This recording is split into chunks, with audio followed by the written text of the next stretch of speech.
Que a graça e a paz do nosso Senhor Jesus Cristo esteja com todos, amém?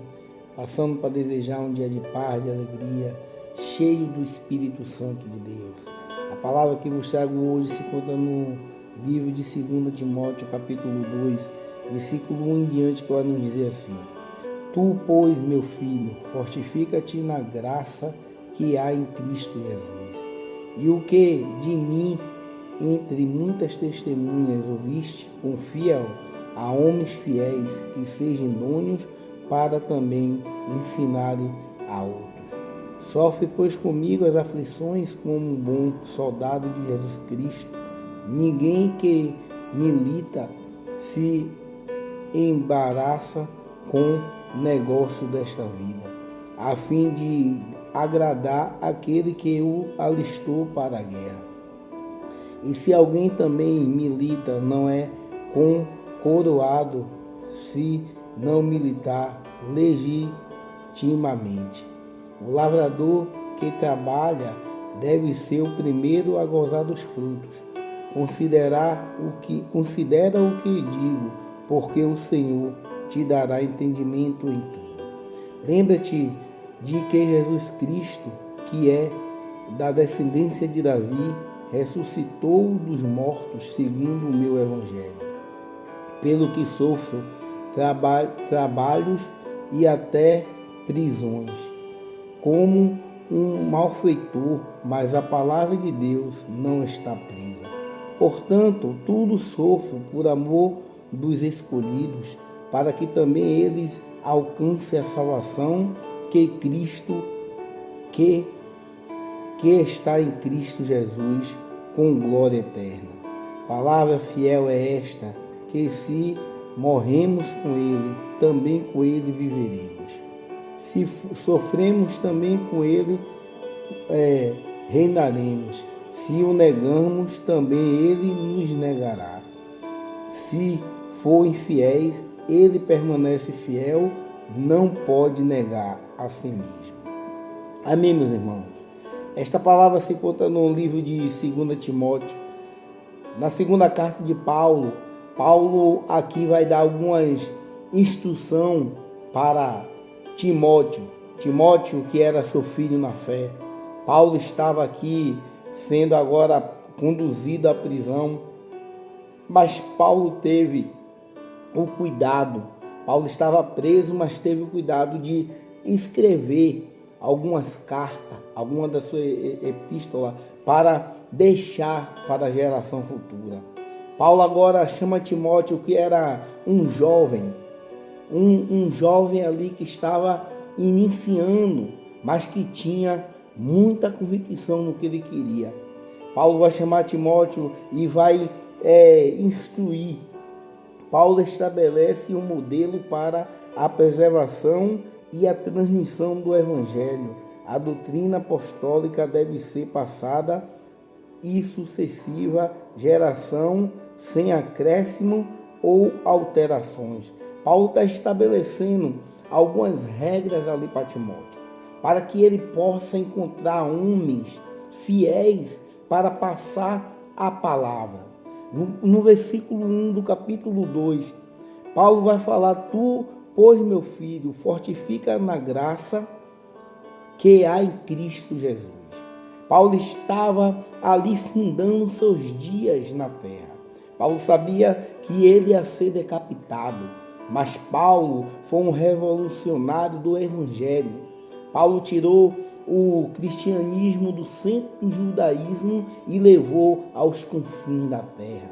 E nessas caminhadas de Paulo, em cidade, em lugares, ele se depara com um jovem, que, se a gente for ver, ele vai falar que a mãe de Timóteo tinha um espírito, o Espírito Santo, a avó de Timóteo do mesmo jeito, e que também ele também tinha dessa mesma graça que sua mãe e sua avó também tinha. E Paulo agora começa a discipular Timóteo, a dar algumas diretrizes para Timóteo. Nessa carta, na segunda carta de Paulo, escrevendo para Timóteo, ele fala aqui para que ele permaneça na fé, para que ele permaneça na graça que há em Cristo. Então, nós podemos entender que nós temos que permanecer nesta graça, porque foi Jesus Cristo que nos deu. Pela graça nós somos salvos hoje. A porta da graça ainda está aberta para que a gente possa se arrepender daquilo que nós fizemos e se chegar mais até a Jesus Cristo. Mas Paulo, na sua carta, ele ainda vai dizer: e o que de mim entre muitas testemunhas ouviste, confia a homens fiéis, que sejam idôneos para também ensinarem a outros. Observe que a preocupação de Paulo era formar um discípulo, formar homens que era fiel à palavra de Deus, para ensinar a outros, para ensinar a outras gerações. E assim o evangelho foi se estendendo até chegar no nosso tempo. E da mesma forma, a palavra de Deus continua nos instruindo para que nós possamos aprender, botar em prática na nossa vida e ensinar a pessoas que querem também ensinar a outros a viver uma vida digna de ser chamado filho de Deus, a viver uma vida mesmo com os sofrimentos que a gente vai ver aqui que Paulo passou. Nós também passamos as aflições que o próprio Jesus Cristo vai nos dizer: no mundo tereis aflições, mas tenha de bom ânimo, porque eu venci o mundo. Mesmo com essas aflições, ó que aflição tamanha, Paulo ali preso e agora escrevendo essas cartas e tendo a preocupação para que Timóteo, seu filho na fé, pudesse ensinar a homens que eram fiéis, a homens que manejassem bem a palavra. A preocupação de Paulo foi passar para adiante a palavra de Deus, uma vez qual passaram para ele. Mas a palavra continua falando no versículo 3: sofre, pois, comigo as aflições como um bom soldado de Jesus Cristo. Todas as pessoas que querem ver o evangelho crescer, aquelas pessoas que querem viver pela palavra, vai sofrer aflições. Ele está dizendo aqui a Timóteo: olha, Timóteo, o que você ouviu e o que de mim entre muitas testemunhas você ouviu, confia a homens. Paulo estava dizendo: você ouviu, mas de pessoas que estavam contando a você o meu caráter, o que eu sou, Timóteo. Agora você confia esta palavra para homens, que é fiel à palavra de Deus. E aqui no 13 ele vai falar: você viu o sofrimento qual eu passei, você, pois, sofreu comigo as aflições. Olha que Paulo está dizendo aqui para Timóteo: você é testemunha, Timóteo, das aflições que eu passei. Você viu o sofrimento que eu passei. Mas ele vai falar aqui: sofre, pois, comigo as aflições como um bom soldado de Cristo. Vale a pena nós lembrarmos de quem foi Paulo. Paulo foi aquele que consentiu a morte de Estevão. A Bíblia diz que aqueles homens, quando levaram Estevão para aquela praça e começaram a apedrejar Estevão, ele segurou as roupas daqueles que estavam apedrejando Estevão. Ele também pegava cartas ali dos seus superiores e ia invadindo as cidades, pegando pessoas que estavam ali reunidas, falando em nome de Jesus, prendia, matava, batia, acabava com qualquer culto que tivesse. Paulo era um perseguidor do Evangelho, mas a Bíblia vai dizer que um belo dia, ele indo com as cartas a caminho de Damasco, ele teve verdadeiramente um encontro com Jesus Cristo, ao ponto dele ver aquele clarão na frente dele e uma voz dizendo: Saulo, Saulo, por que me persegue? E a Bíblia vai falar que ele caiu e se prostrou e disse: Senhor, quem é tu? E Jesus vai dizer: eu sou aquele que você persegue. E Jesus ali vai começar a dialogar com ele, e quando ele sai dali, ele fica cego por 3 dias, e Jesus agora, e Deus agora vai enviar o profeta para ir lá curar, botar a mão nos olhos, e ele falou que era como as escamas dos olhos deles caíssem. Quando ele tornou a enxergar mais uma vez. E ali ele começou agora a passar de ser perseguidor para ser perseguido pela própria palavra que ele perseguia as pessoas. E Paulo pregava e batiam nele e prendiam ele. E ali ele foi jogado de muralhas e ele viu a dor, ele sentiu a dor que ele fazia aquelas pessoas passar.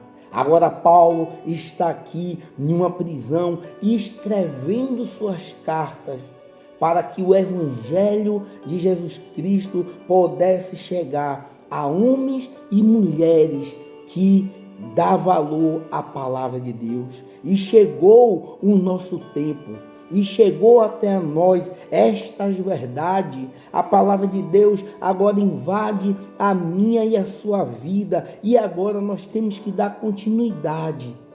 Porque foi assim desde os profetas, foi assim com os homens de Deus, os que vieram antes de nós, foi assim com Jesus Cristo. Ele iniciou ali com aqueles 12 discípulos, e depois que ele partiu, ele deixou a palavra, os discípulos dando continuidade. A palavra vai dizer que veio um homem e começou a preparar o caminho e pregava acerca do arrependimento, e João Batista pregava: raça de víbora, quem vos ensinou a fugir da ira vindoura?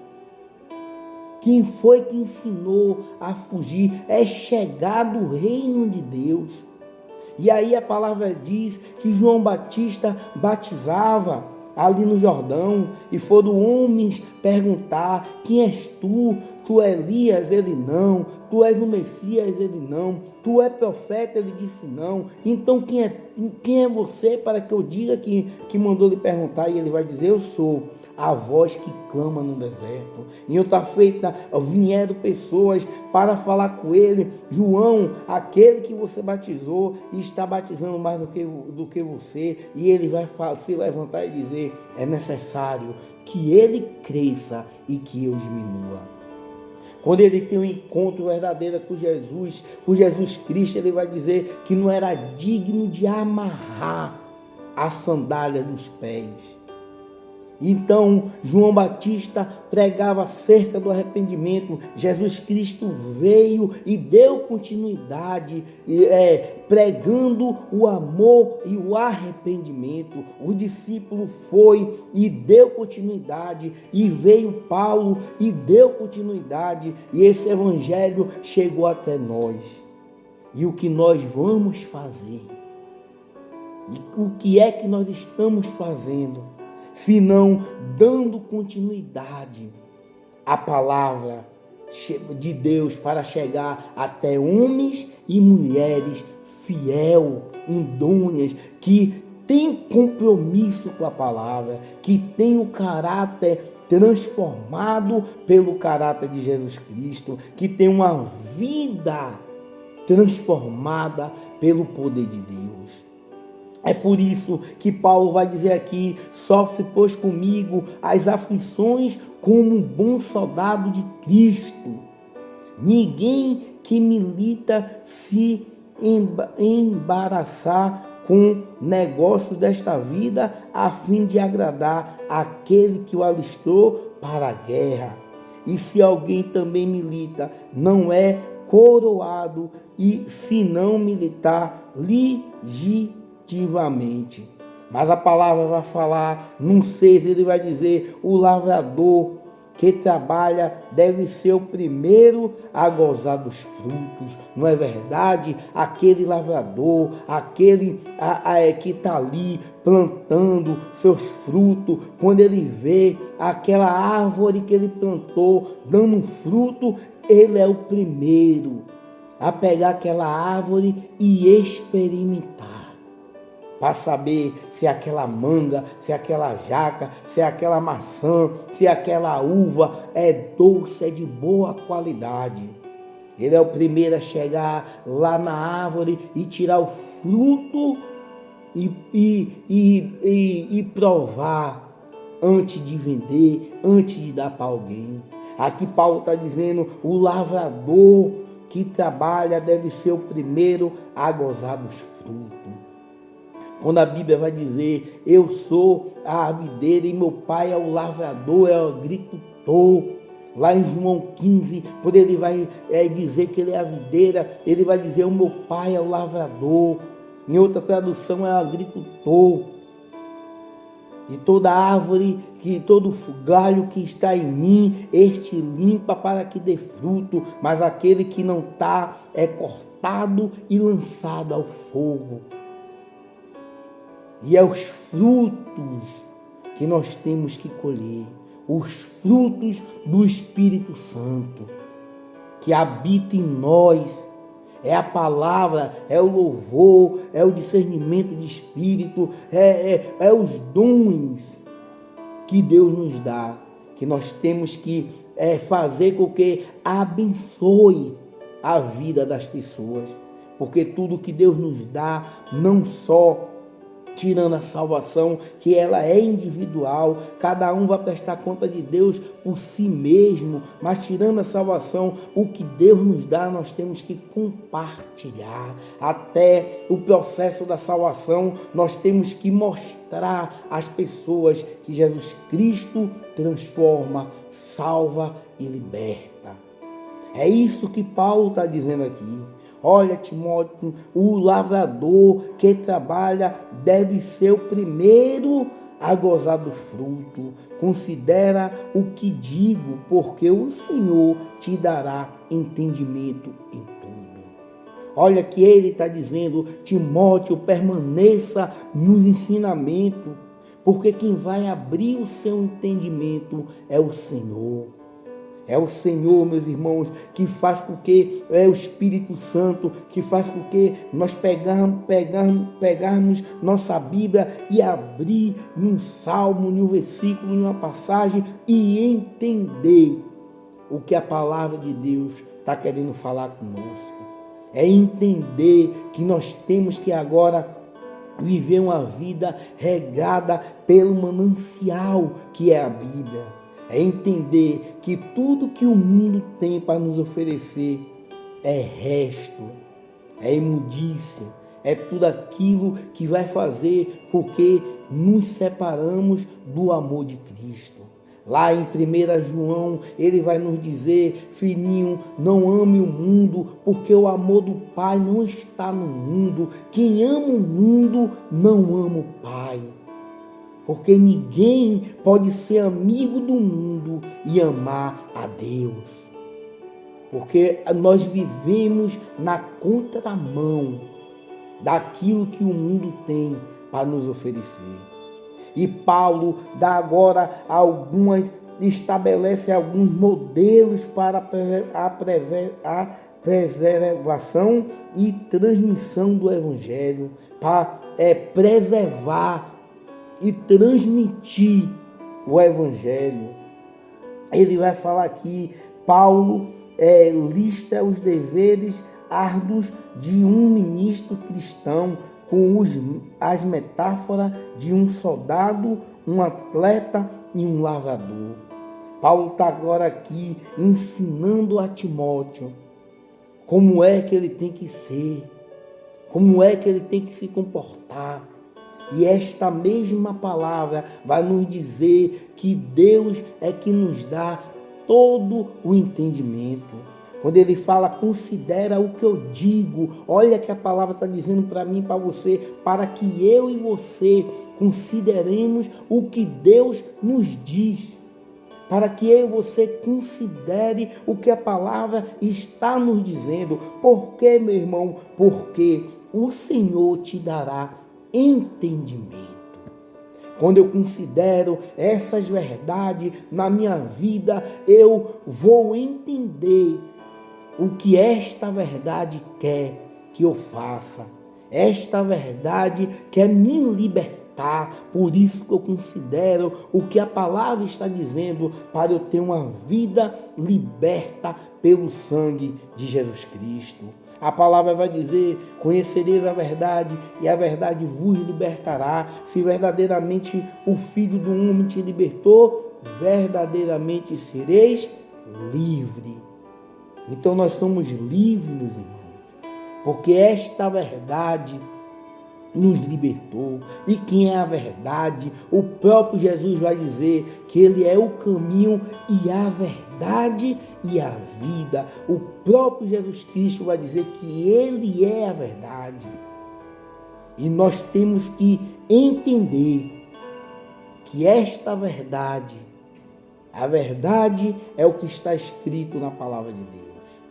Ela é libertadora. Mas a palavra ainda continua dizendo, lembra-te de que Jesus Cristo, que é da descendência de Davi, ressuscitou dos mortos, segundo o meu evangelho, pelo que sofro trabalhos e até prisões, como um malfeitor, mas a palavra de Deus não está presa. Olha como ele faz com que Timóteo lembre o que, Timóteo? Lembra-te de que Jesus Cristo é da descendência de Davi e ressuscitou dos mortos, segundo o meu evangelho. Olha o que ele está falando a Timóteo, segundo Timóteo, o que eu estou lhe dizendo, segundo o meu evangelho vai trazer para você o entendimento.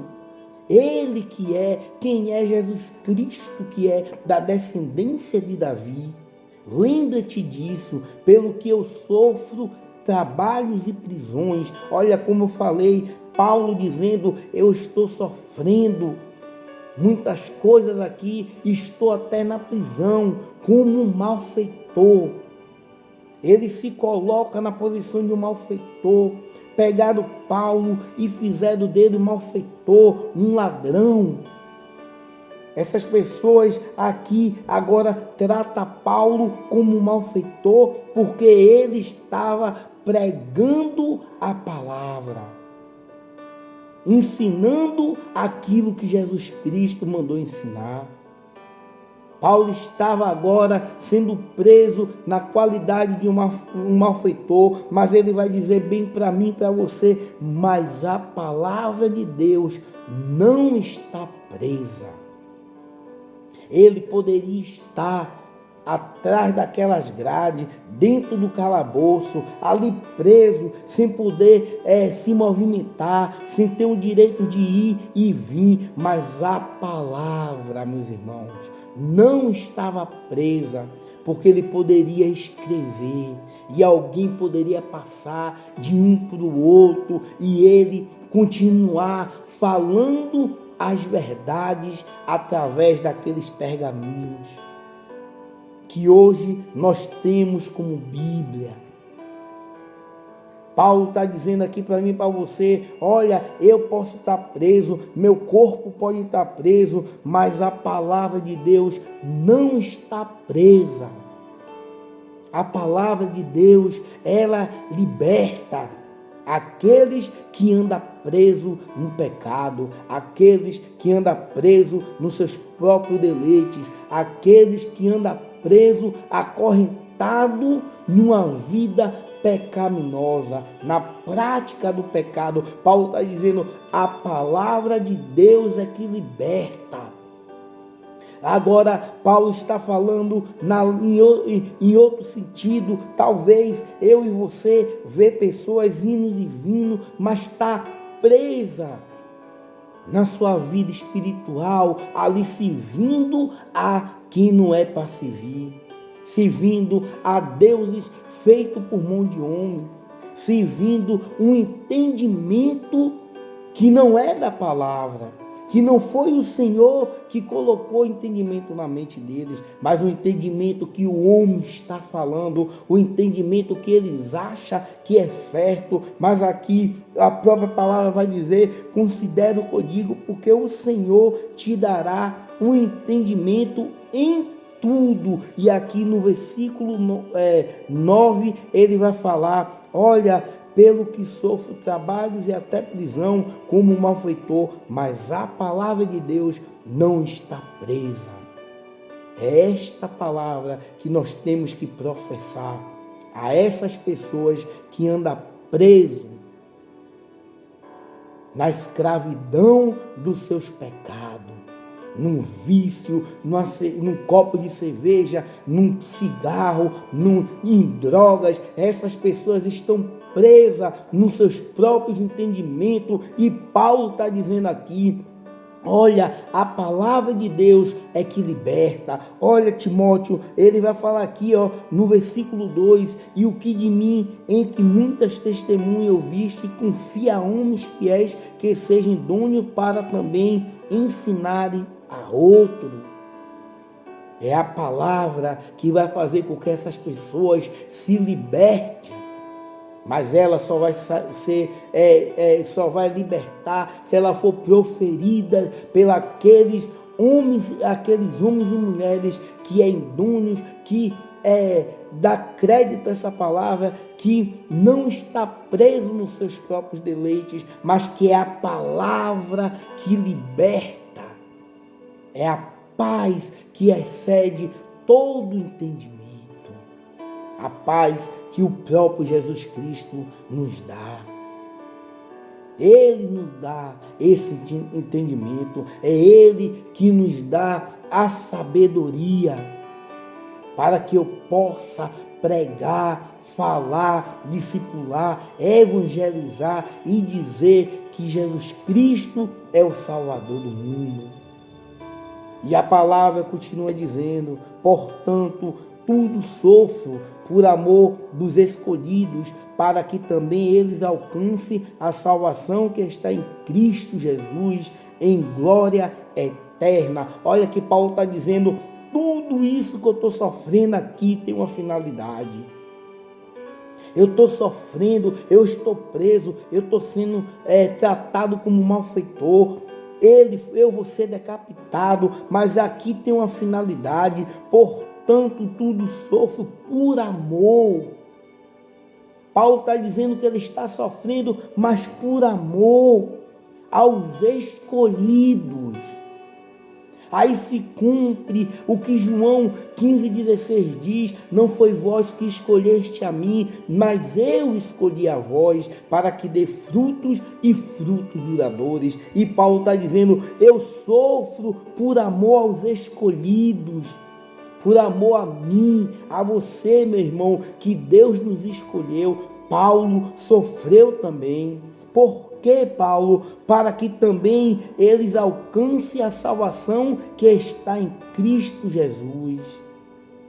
Para que também nós alcancemos a salvação, e nós já alcançamos, aleluia, glórias a Deus, mas tem pessoas aí que ainda não alcançou, e que nós temos que também pagar um preço, botar nossa vida no altar, servir a Deus em espírito e em verdade, procurar praticar essas verdades nas nossas vidas, para que a gente também alcance os escolhidos, a salvação que está em Cristo Jesus, com a glória eterna. Mas tudo isso não por obrigação. Paulo está nos ensinando a Timóteo, Timóteo, tudo que eu vou falar para você, não faça por obrigação, mas faça com amor. Com amor àqueles que Deus nos escolheu. E a palavra vai começar a dizer, no versículo 11, ela continua dizendo, a palavra fiel é esta, que se morremos com ele, também com ele viveremos. Se morremos com ele também viveremos. Quando o próprio Paulo, lá em Gálatas 2:20, vai nos dizer, já estou crucificado com Cristo Jesus, e a vida que agora vivo, eu vivo na fé, eu não vivo na carne, mas vivo na fé do Filho do Homem, o qual me amou e se entregou por mim.